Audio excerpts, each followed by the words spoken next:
Kolkata police constable প্রিপারেশনের math practice সেটের আজকের 36 নম্বর সেট। এখানে তোমাদেরকে বলে রাখি যে আজকে তোমাদের পাঠানো কোশ্চেন করাবো প্লাস আমার কিছু প্র্যাকটিস সেট করাবো। এখানে কিছু কিছু কোশ্চেন দেখছি স্টুডেন্টরা পাঠাচ্ছে যেগুলো অলরেডি কিন্তু করে দেওয়া, তার মানে তোমরা কিন্তু সেই ডায়েরি মেনটেন করছো না। কিছু ম্যাথ থাকবে, কিছু লজিক থাকবে, কিছু ফর্মুলা থাকবে যেগুলো হয়তো তুমি জানো না বা আগে পড়োনি। তো সেই কোশ্চেন গুলো তোমাদের কিন্তু ডায়েরি মেনটেন করতেই হবে, কারণ তোমার নেক্সট যদি ওই কোশ্চেনটা আবার আসে তুমি হয়তো মেমোরিতে রাখতে পারছো না, কিন্তু ডায়েরি খুললে তুমি পেয়ে যাবে ওইটাই। কিন্তু দেখতে পাচ্ছি তোমরা আবার একই টাইপের কোশ্চেন ডেটা চেঞ্জ আমাকে পাঠাচ্ছ, তার মানে কি? তার মানে তোমরা নিশ্চয়ই সেটাকে ফলো করছো না বা ইউটিউবে দেখেও তোমরা নোট করছো না। বারবার বলছি, যাদের মেমোরি একটু কম আছে, ভুলে যাও, তারা কিন্তু খাতায় নোট করো, নোট করে লিখে রাখো। সে ম্যাথের হোক আর জিকে হোক বা রিজনিং হোক, যে কোনো হোক, তবে কিন্তু তোমার প্র্যাকটিসটা বা প্রিপারেশনটা ঠিকঠাক যাবে। নতুবা তো একই জিনিস যদি ঘুরিয়ে ফিরিয়ে যদি হতে থাকে, যেমন ধরো এই ফার্স্ট কোশ্চেন, এই কোশ্চেন কিন্তু আগেও করিয়ে দিয়েছি, কিন্তু আবার দেখো কোশ্চেন আসছে, তার মানে কি? তার মানে হচ্ছে কি, তার সেই প্র্যাকটিসটা হচ্ছে না। যে জিনিসগুলো করাচ্ছি সেগুলো যদি রিপিট হয়ে আবার আসে, তাহলে সে ডায়েরি মেনটেন করছে না বা ক্যাজুয়ালি ব্যাপারটা কিন্তু নিচ্ছে। তো সেই কারণে বলছি, প্লিজ তোমরা কিন্তু কোশ্চেন দেখে যখন মনে হবে অজানা বা একটু অন্য টাইপ, সেগুলো কিন্তু নোট করো। ওকে।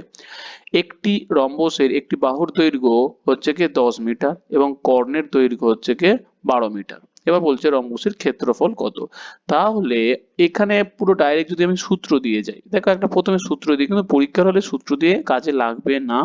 বাহুর সূত্র হচ্ছে কি, যে সরি এখানে হাফ বসবে, half into D one. D one বলতে কি, প্রথমে একটা কর্ণ প্লাস হচ্ছে কি ডি টু কর্ণ, দুটো কর্ণের স্কোয়ার আর কি, মানে বর্গ আর কি, সোজা কথা। তাহলে বাহুর দৈর্ঘ্য দেওয়া আছে কত, 10, তাহলে এখানে বসালে কত, 10, এখানে হাফ, আর একটা কর্ণ দেওয়া আছে কত, 12। একটা কর্ণ দেওয়া আছে 12, মানে 12 স্কোয়ার, আর একটা কর্ণ বার করতে হবে। দুইটা এপারে চলে গেল, চলে গেলে কত, 20। 20টাকে আমি স্কোয়ার করব, স্কোয়ার করলে কি হবে, এইবারে বর্গটা কি হবে, উঠে যাবে। বর্গটা উঠে গেলে কি হয়ে যাবে না, 12 স্কোয়ার প্লাস হচ্ছে কি ডি2 স্কোয়ার। এই পর্যন্ত আসলো। এবার বলো, 20 স্কোয়ার মানে 400, 12 স্কোয়ার বলে 144, বাদে 256, 256 রুট করলে কত হচ্ছে, 16। তার মানে আমি ডি টু ইজিক্যাল টু পেয়ে গেলাম হচ্ছে কি 16। দুটো কর্ণ পেয়ে গেলাম, একটা কর্ণ হচ্ছে কি 12, আর একটা কর্ণ পেয়ে গেলাম হচ্ছে কি 16। এরপরে ক্ষেত্রফলের সূত্র কি, ক্ষেত্রফলের সূত্র half into D one into D two. তার মানে হয়ে গেল হাফ ইন্টু 12 ইন্টু কত, 16। ব্যাস, দুবার গেলে কেটে গেল, আলটিমেট 6, 16 ছয় কত, 96। আমার অ্যান্সার হয়ে গেল 96। এইটা গেল তো আমার হচ্ছে কি সূত্র দিয়ে। এরপরে তুমি আরেকটা কনসেপ্ট তাহলে শিখে নাও। এই জিনিসগুলো তোমরা নোট করবে, যে জিনিস নর্মাল জিনিস সেই জিনিস তো তোমরা সকলেই জানো, কিন্তু একটু ছবির সাহায্যে ব্যাপারটা বোঝার চেষ্টা করো। এইটা হচ্ছে কি আমাদের রম্বস। রম্বসের কি জিনিস কন্ডিশন আছে, একটা জিনিস মনে রাখবে, রম্বসের একটা আলাদা করে প্রপার্টি আছে, সেটা হচ্ছে কি এই এই মা এটা মোটা হয়ে গেল কেন, হ্যাঁ, তাহলে এখানে যে কর্ণ আছে সেই কর্ণ পরস্পর কি করে না, 90 ডিগ্রিতে একে অপরকে ছেদ করে। এই জিনিসটা কিন্তু খেয়াল রাখতে হবে। তাহলে এখান থেকে যদি আমি এই যে কর্ণ টানি, তাহলে এই কর্ণটা প্রত্যেকটা এতে কত ডিগ্রি না 90 ডিগ্রি, এগুলো কত ডিগ্রি হবে না 90 ডিগ্রি। কর্ণগুলো পরস্পর 90 ডিগ্রি হবে। তার মানে চোখ বন্ধ করে এইটাও যদি 90 ডিগ্রি হয়, তাহলে আলটিমেট এই যে ত্রিভুজটা তৈরি হচ্ছে, ত্রিভুজটা কি ত্রিভুজ বলতো, সেই ত্রিভুজটা হয়ে গেল সমকোণী ত্রিভুজ। ব্যাস, কনসেপ্ট ক্লিয়ার। তাহলে এই জিনিসগুলো এবার আমি একটু মুছে দিই, তাহলে বুঝতে সুবিধা হবে। হুম, তাহলে এই যে ত্রিভুজটা আমি এঁকেছি, ত্রিভুজের একটা জিনিস দেখো, বাহুর দৈর্ঘ্য কত দেওয়া আছে, বাহুর দৈর্ঘ্য আমাকে দেওয়া আছে 10। তার মানে এইটা দেওয়া আছে আমার কত না 10। আর একটা দেওয়া আছে কর্ণের দৈর্ঘ্য দেওয়া আছে 12। কর্ণের দৈর্ঘ্য মানে গোটাটা কত দেওয়া আছে, গোটাটা কর্ণ, তার মানে এক, এইটুকুনিটা কত হবে, এইটুকুনিটা আমাকে বলো, তার মানে 6 হবে, হ্যাঁ কি না? গোটাটা হচ্ছে কি 12, তার মানে অর্ধেকটা কত, 6 হবে। তাহলে এইটা কিসের সূত্র পড়ে গেল, পিথাগোরাসের উপপাদ্য বা পাইথাগোরাস থিওরেম। দেখো, অতিভুজ স্কোয়ার ইজিক্যাল টু লম্ব স্কোয়ার প্লাস ভূমি স্কোয়ার, কারণ এটা কি, এটা হচ্ছে আমাদের সমকোণী ত্রিভুজ। তাহলে এইটা যদি অতিভুজ হয় আর এটা যদি লম্ব হয়, এটা ভূমি, তার মানে এইটা কত বলতো, 6 আর 8। আমি আর সূত্র করব না, কারণ এইটা হচ্ছে গিয়ে ট্রিপলেট ফর্মুলা আছে। এইটুকুনিটা হয়ে যাবে কত, না এইটুকুনিটা হয়ে যাবে 8, হ্যাঁ কি না? তাহলে 6 10 এটা হয়ে যাবে 8। তাহলে অর্ধেক কর্ণ, এই যে নীল কালারের যে কর্ণটা করেছি সেইটা হয়ে গেল কত, না এইটুকুনিটা হয়ে গেল আমার 8। তাহলে এইটুকুনিটা 8 যদি হয় তাহলে গোটাটা কত, গোটাটা তাহলে হয়ে যাচ্ছে আমার 16, হ্যাঁ কিনা? গোটাটা হয়ে যাচ্ছে 16। তাহলে একটা কর্ণ তো আমার দেওয়া আছে কত, 12। তাহলে আরেকটা কর্ণ কত পেয়ে গেলাম, 16। তাহলে মুখে মুখে দেখো পেয়ে গেলাম, এতক্ষণ ক্যালকুলেশন করে আমি বার করেছি 16। আর এখানে জাস্ট একটু কনসেপ্ট মাথা লাগালে 10 6 এটা হলো 8, অর্ধেকটা হয়ে যাচ্ছে আমার 8, তাহলে পুরোটা হয়ে যাচ্ছে আমার 16। তার মানে এইভাবেও কিন্তু সূত্র ছাড়াও এই কনসেপ্ট দিয়েও অঙ্ক করা যায়। তাহলে সেই একই অ্যান্সার আসবে, তারপরে তো তোমাকে এই সূত্রটা ফর্মুলা অ্যাপ্লাই করতেই হচ্ছে। ক্লিয়ার? নেক্সট কোশ্চেন দেখো, একটি আয়তক্ষেত্রের কর্ণ একটি প্রস্থের √10 গুণ। আয়তক্ষেত্রের ক্ষেত্রফল এত হলে তাহলে এটা কি করব? এটা তুমি আমাকে বলো যে প্রস্থের এগুণ, তাহলে প্রস্থ ইজিক্যাল টু তুমি ধরো x। তাহলে আমাকে কর্ণ কত হবে বলো তো? কর্ণ হবে √10 ইন্টু এক্স, হ্যাঁ কি না? ব্যাস। তাহলে এবারে আমাদের আয়তক্ষেত্রের বলতে কি বোঝাচ্ছে, এইরকম আয়তক্ষেত্র। তাহলে আয়তক্ষেত্রের কর্ণ মানে কি, অতিভুজ ত্রিভুজের। তার মানে সেম জিনিস আমি এইটা লিখতে পারি, কর্ণ স্কোয়ার ইজিক্যাল টু সেম দৈর্ঘ্য স্কোয়ার প্লাস প্রস্থ স্কোয়ার, হ্যাঁ কি না? তাহলে কর্ণ ইজিক্যাল টু আমাদের কি হয়ে গেল, না √10 x তার স্কোয়ার ইজিক্যাল টু প্রস্থ কত, প্রস্থ হলো x স্কোয়ার, আর দৈর্ঘ্যটাকে আমি রেখে দিলাম। ক্লিয়ার? তার মানে √10 স্কোয়ার করলে কত হয় বলতো, যে 10x স্কোয়ার, x স্কোয়ারটা ডান দিকে আসলে কি হয়ে যাবে, x স্কোয়ার ইজিক্যাল টু দৈর্ঘ্য তার স্কোয়ার হয়ে গেল। এবার এইটা বাদ দিয়ে দিলে কত হচ্ছে, 9x স্কোয়ার ইজিক্যাল টু কত, দৈর্ঘ্য স্কোয়ার, হ্যাঁ কি না? এবার রুট উঠে গেলে কি হয়ে যাবে, না 3x ইজিক্যাল টু দৈর্ঘ্য। তাহলে এখান থেকে কি পেলাম, কি পেলাম আলটিমেট পেলাম, দেখো প্রস্থ হচ্ছে কত x, কর্ণ হচ্ছে গিয়ে √10x, মানে √10 গুণ বলে দিয়েছে, আর এখানে দৈর্ঘ্য পেয়ে গেলাম 3 ইন্টু এক্স। 3 ইন্টু এক্স বলতে কত, না 3 ইন্টু প্রস্থ, মানে প্রস্থের 3 গুণ পেয়ে গেলাম দৈর্ঘ্য। ব্যাস, এই কন্ডিশন পেয়ে গেলাম। এরপরে দেওয়া আছে কত, এরপরে দেওয়া আছে ক্ষেত্রফল। আমাকে বলো ক্ষেত্রফলের সূত্র কি? ক্ষেত্রফলের সূত্র হচ্ছে কি দৈর্ঘ্য ইন্টু কত, প্রস্থ। তাহলে ক্ষেত্রফল দেওয়া আছে কত, 48। দৈর্ঘ্য আমি পেয়ে গেলাম কত, এই তো 3x। তাহলে দৈর্ঘ্য হচ্ছে কি 3x ইন্টু প্রস্থ কত, প্রস্থ হয়ে গেল আমার x ধরেছি। তাহলে আলটিমেট 3 16 কত 48, সরি 16। তাহলে 16 ইজিক্যাল টু কত, x square, x equal to তাহলে হয়ে গেল 4। তাহলে কি বার করতে বলেছে, কর্ণের দৈর্ঘ্য। তাহলে কর্ণের দৈর্ঘ্য কত, x এর ভ্যালু 4√10। ব্যাস, 4√10 কোথায় আছে, 4√10 অপশন নাম্বার ডি। তো এইভাবে কিন্তু অঙ্কটা করতে হবে। যদি এই অঙ্কটা ঘুরিয়ে দেয় না, যে এইটা দিল না, কর্ণের দৈর্ঘ্য দিল না, দিয়ে বললো যে দৈর্ঘ্য তাহলে প্রস্থের কত গুণ, তাহলে দৈর্ঘ্য প্রস্থের 3 গুণ। ব্যাস। নেক্সট কোশ্চেন, এ ও বি এর বয়সের গড় দেওয়া আছে 9 বছর এত মাস। এবারে বি আর সি এর বয়সের গড়, তার মানে এ আর বি এর বয়সের গড় দেওয়া আছে, তাহলে বয়সের তাহলে সমষ্টি কত, সমষ্টি তো অবশ্যই কি করব, গুণ করব, 2 দিয়ে গুণ করে দেবো। 18 বছর 8 মাস, তাই তো 18 বছর 8 মাস। তাই এবার 18 বছর 8 মাসটাকে কি করতে হবে, 12 দিয়ে ভাগ করে বছরে কনভার্ট করব। দুবার গেলে 4বার গেলে 2, 3, তার মানে হয়ে গেল 18 বছর 2/3, হ্যাঁ কিনা, 18 পূর্ণ 2/3। এরপরে বলেছে বি আর সি এর বয়সের গড়, বি আর সি এর তাহলে বয়সের সমষ্টি কত, যোগ করব, করে এটা 2 দিয়ে গুণ করবো, গড় দেওয়া আছে 2 দিয়ে গুণ করব। 2 দিয়ে গুণ করলে আলটিমেট হয়ে যাচ্ছে বলতো, এটা এদিকে দেখো 8 বছর, আর 2 দিয়ে গুণ করলে 16 মাস, তাহলে 16 মাস তো হয় না, এক মাস এখানে চলে আসবে। তাই তো আলটিমেট হয়ে যাচ্ছে কত, না 9 বছর কত 4 মাস। এবার 4 মাসটাকে আবার 12 দিয়ে ভাগ করে কি করব, 1/3। তার মানে হয়ে গেল 9 পূর্ণ 1/3, এইটা হয়ে গেল তাহলে মানে 9 পূর্ণ 1/3 বছর। ক্লিয়ার? তো এইভাবে কিন্তু কনভার্ট করে নিলে। এরপরে কি বলেছে, এ ও সি এর পার্থক্য, তার মানে দেখো দুদিকে বি আছে, বি কেটে যাবে, কিরকম ভাবে, এইভাবে দেখো A plus B minus B plus C, মানে এইটা হচ্ছে কি 1 নম্বর সমীকরণ, এইটা হচ্ছে কি 2 নম্বর সমীকরণ। এটাকে এটা বিয়োগ দিয়ে দিলে 18 পূর্ণ 2 এর 3 মাইনাস 9 পূর্ণ 1 এর 3। এবার এইটা দেখো ব্র্যাকেট উঠে গেলে কি হয়ে যাবে, a plus B minus C. এবার দেখো প্লাস বি আর মাইনাস বি কেটে গেলে আর কি পড়ে আছে, a minus C. a minus C বলতে কি বোঝায়, পার্থক্যই বোঝায় না। তার মানে এটা বিয়োগ করলে কত হচ্ছে বলো তো, এই দেখুন এর দ্বিগুণ হচ্ছে কি 18 পূর্ণ 2, 3 একে 2 দিয়ে গুণ করো, তার মানে আলটিমেট হয়ে যাচ্ছে বিয়োগ করলে 9 পূর্ণ 1 এর 3। ব্যাস, অপশন নাম্বার এ হলো অ্যান্সার। ক্লিয়ার? ব্যাস, 14,800 টাকা সরল সুদ 3 বছরের সরল সুদে 3 বছরের সুদ হচ্ছে এত টাকা। একই হারে চক্রবৃদ্ধি সুদে 3 বছরের শেষে কত সুদ হবে? তাহলে সরল সুদ দেওয়া আছে 3 বছর, তার মানে 3 বছরে যদি সুদ যদি এত হয়, আমাকে বলো তাহলে 1 বছরের সুদ কত? পাতি 3 দিয়ে ভাগ করব, হ্যাঁ কি না? তার মানে পাতি 3 দিয়ে ভাগ করে 6 2 1 6 ইন্টু 3, তাহলে হয়ে যাচ্ছে 6 2 এত, তার মানে 0.72 এত টাকা। ব্যাস, 1 বছরের সুদ। তাহলে এবার সুদের হার কত, আসল কত? আসল তো এটা। তাহলে আমি এখান থেকে সুদের হার বার করতে পারবো, হ্যাঁ কি না? তাহলে 1 বছরের সুদ পেয়ে গেলাম এত টাকা। তাহলে কার উপরে সুদ হয়েছে? আসলের উপরে। সুদটা এমনি এমনি হয়নি, সুদটা হয়েছে আসলের উপরে। তাহলে এইটা ডিভাইডেড বাই কত হয়ে যাচ্ছে, 14,800 ইন্টু 100%। এই সমস্ত ক্ষেত্রে 100 করব, কারণ সুবিধা কি, এই 0 0 কেটে যায় সেই কারণে।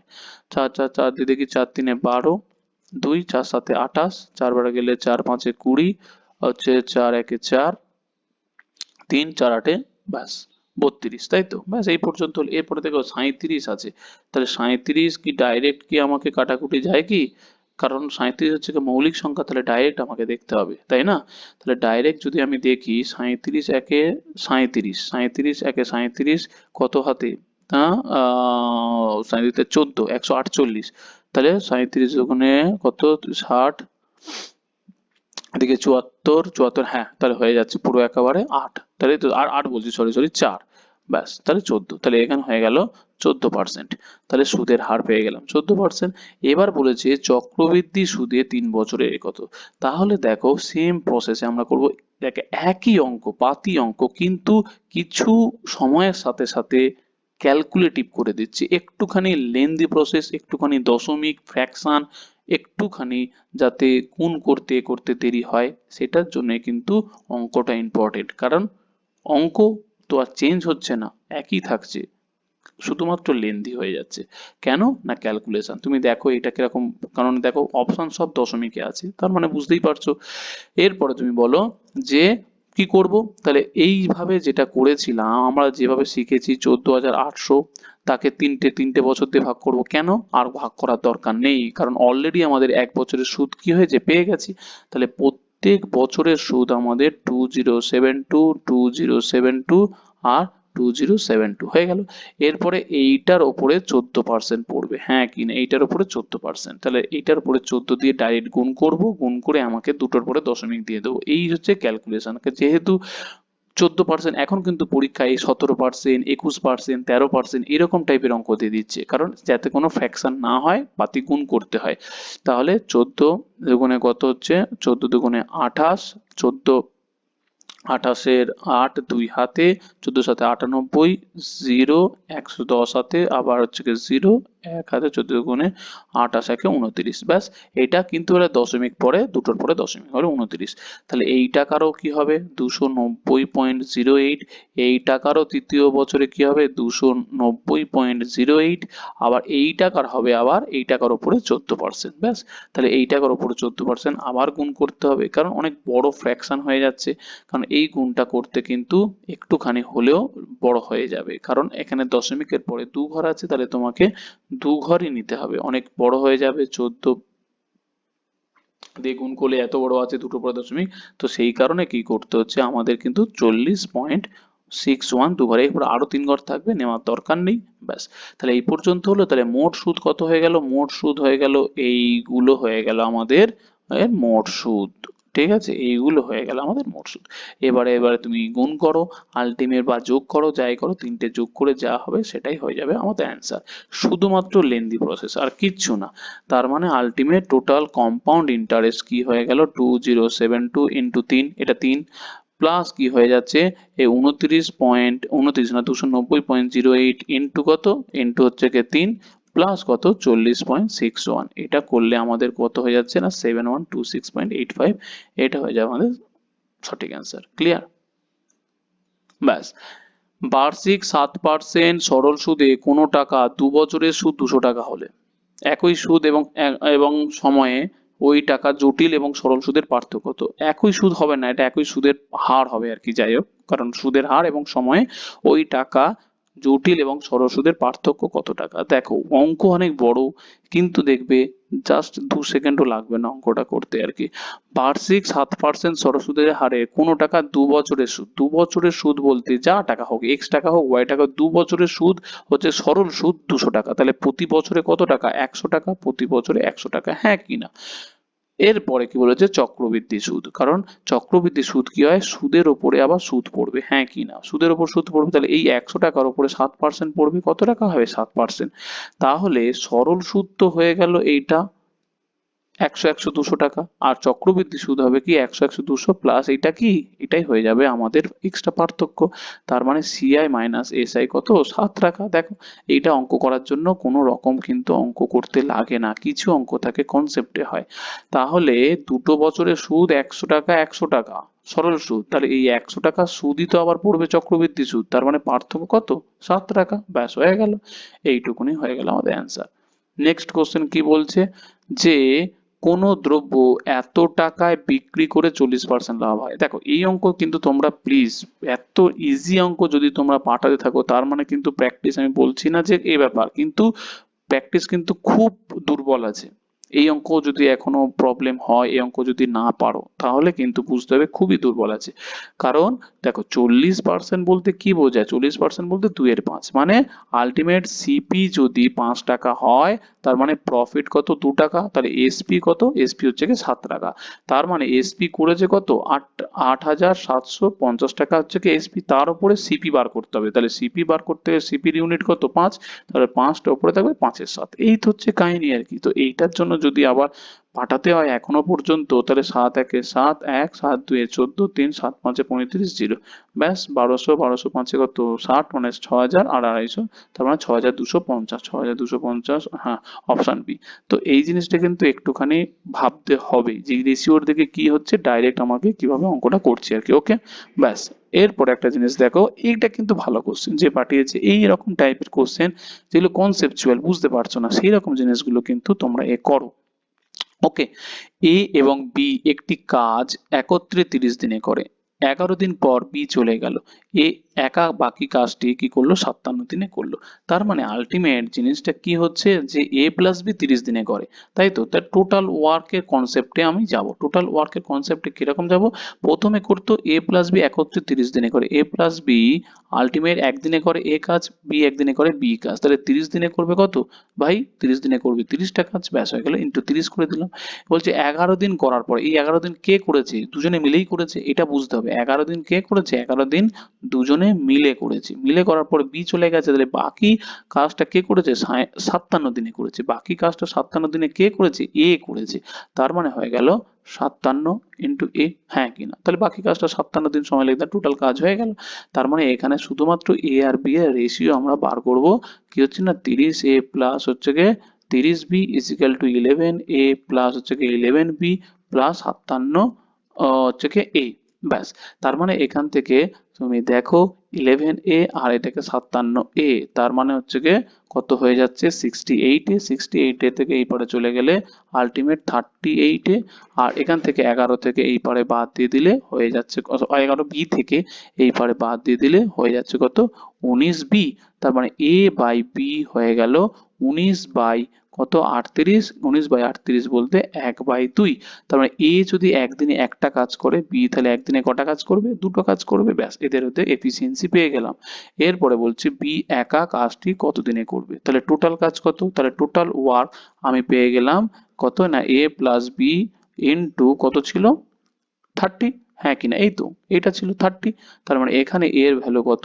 1, বি এর ভ্যালু তো 2, আর এর থেকে 30। তার মানে হয়ে গেল টোটাল কাজ 90টা। আর টোটাল কাজ যদি 90টা হয়, বি কত দিনে করবে? বি একদিনে কটা কাজ করে? দুটো কাজ করে। তাহলে বি এর সময় লাগবে 90 ডিভাইডেড বাই 3, মানে হলো 45 দিন সময় লাগবে। ক্লিয়ার? অপশন নাম্বার বি হলো অ্যান্সার। নেক্সট কোশ্চেন দেখো, রাম তার বেতনের 40% কি করছে না, সঞ্চয় করছে, তাই তো 40% সঞ্চয় করে, এবং এত পার্সেন্ট শ্যাম সঞ্চয় করে। ঠিক আছে, 40% সঞ্চয় করে, আর হচ্ছে শ্যাম 18.2 এর 11% সঞ্চয় করে।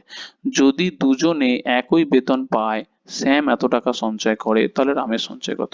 তাহলে শ্যাম সঞ্চয় করেছে কত টাকা? 350 টাকা। আর এদিকে শ্যাম সঞ্চয় করছে কত টাকা? 18.2 এর 11%। তাহলে 18.2 এর 11 বলতে কি বোঝায়?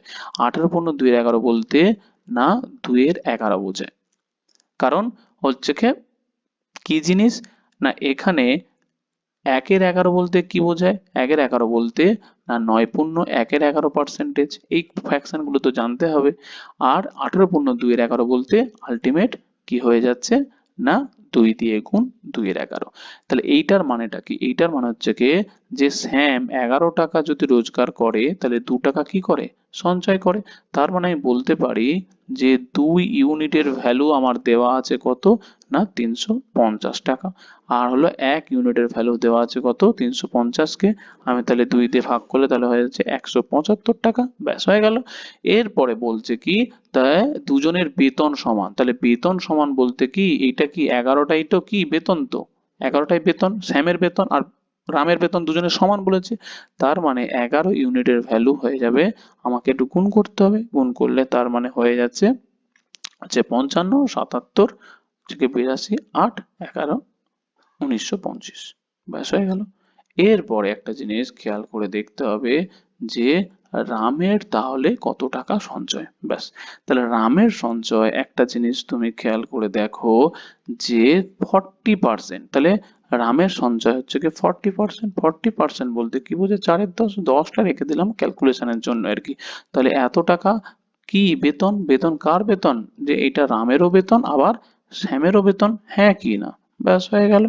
এরপরে আমাকে চলে আসছে কত যে 1925 ইন্টু কত 4-10, 4-10 মানে কি আলটিমেট 0.4 আর কি, তাই না?